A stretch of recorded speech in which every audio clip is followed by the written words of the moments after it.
Good morning, this is Sister Nikiya, and today's Virus versus Verses topic is going to be about servanthood. I wanted to speak about servanthood because this past Monday was the observance of Martin Luther King Day. Martin Luther King Jr. was a civil rights leader who marched and protested for equal rights in the United States in the 1950s and 60s. Instead of Martin Luther King Day just being a day off of work, many people have adopted the thought of this being a day of service, a day to do something for someone else. Now, the Bible has many examples of people giving to others when they had little. The act of giving is not about how much you have, but about the attitude of your heart.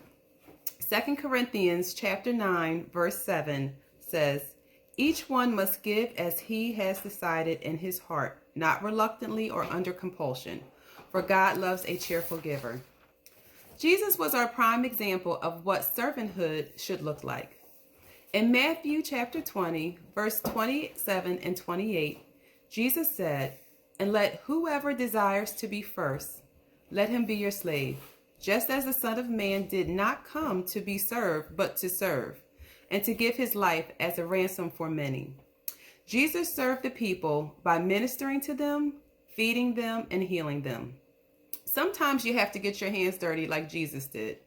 In John chapter 13, verse 6 says, "After that, he, being Jesus, poured water into a basin and began to wash the disciples' feet and to wipe them with the towel which he had around his waist."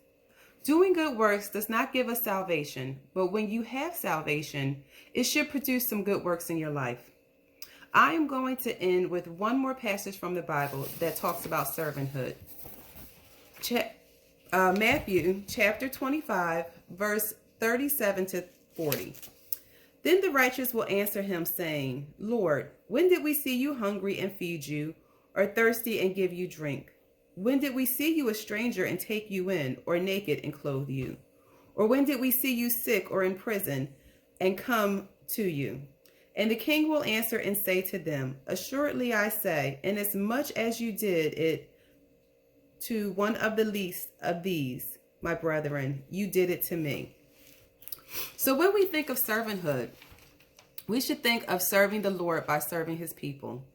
You don't have to be a millionaire and donate thousands of dollars to charity, which is awesome if you can do that.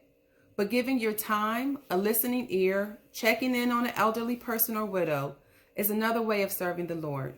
So thank you for sharing this time with me, and I hope you have a blessed day.